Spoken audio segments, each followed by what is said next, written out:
बात को हम गर्व से कह सकते 26 हमारा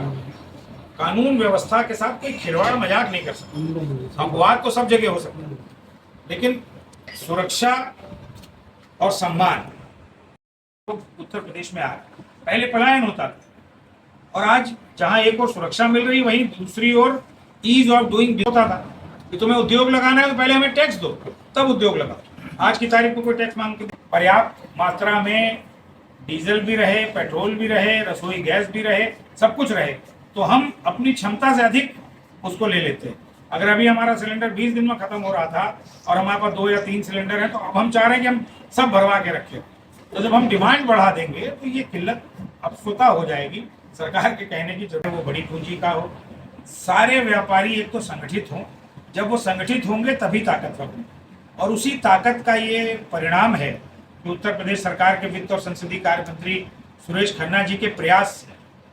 उत्तर प्रदेश देश का इकलौता ऐसा राज्य है जहां पर व्यापारी कल्याण दिवस घोषित किया गया है 29 जून को, और मुख्यमंत्री जी ने और सुरेश खन्ना जी ने स्वयं उसका आयोजन कराया। लोक भवन में यह आयोजन पिछले वर्ष हुआ और उत्तर प्रदेश के सभी जनपदों में उससे सीधा जोड़ करके टेली कॉन्फ्रेंसिंग की गई और सभी जगह व्यापारियों और उद्यमियों को सम्मानित किया गया। उसी तरह व्यापारी सुरक्षा प्रकोष्ठ का कानून आया। मुझे लगता है छोटा व्यापारी या जो सामान्य काम कर रहा है उसकी सुरक्षा को लेकर के और उसको सम्मान देने को लेकर के उत्तर प्रदेश की सरकार गंभीर है और जो कार्य पिछली तमाम सरकारों में नहीं हुआ योगी जी की सरकार में हो रहा है, हम उसके लिए वित्त मंत्री जी का और योगी जी का बार बार स्वागत करती हैं। चाहे लखनऊ हो, चाहे शाहजहांपुर हो, चाहे प्रदेश का कोई कोना हो, कई जगह इस तरह की वारदातें हुई हैं तो चाइनीज बाजी बात है। हमारा तो काम भी सरकार से ही होना है और मांग भी सरकार से ही होनी है, तो नियमित कोई ना कोई ऐसी सामान्य सी बातें रहती हैं जो चला करती हैं। अभी तो हम धन्यवाद ये भी देंगे कि फूड लाइसेंस जो पिछले कितने साल हो गए, मुझको ध्यान आ रहा है 35 सालों से हम लोग मांग कर रहे थे कि उसको एक मुश्त कर दिया जाए, एक बार कर दिया जाए, बार बार काहे को लाइसेंस लेने का झमेला हो। ये अभी 13 मार्च को ये निर्णय हुआ है, इसके लिए भी केंद्र सरकार का साधुवाद धन्यवाद है।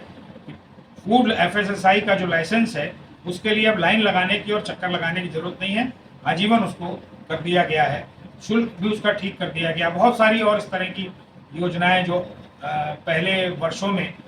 बहुत कष्टदायी होती थी व्यापारी के लिए, उसमें सुविधा मिली है। अभी जो विषय अभी हम लोगों का चलता है वो ऑनलाइन चलता है कि व्यापारी को राहत देने के लिए ऑनलाइन पर नियंत्रण लगाने के लिए नियामक आयोग बनना चाहिए, एक नीति बननी चाहिए कि जो ये बहुराष्ट्रीय कंपनियां हैं इनसे हम मुकाबला कर सकें, हमारी दुकान भी चले, हमारा कारोबार भी चले और जो बहुराष्ट्रीय कंपनी वो भी चलती रहे, लेकिन हम भी चलते रहें। ये सरकार को करना पड़ेगा और इसको लेकर के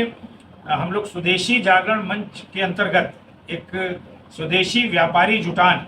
उसके अंतर्गत तमाम संगठनों को इकट्ठा किया, पूरे देश भर के जितने व्यापारी संगठन हैं, जितने उद्यमी संगठन हैं, सब एक प्लेटफॉर्म पर आ चुके हैं। उसके माध्यम से हम लोग सरकार तक इस बात को पहुंचा करके उसका निराकरण करेंगे।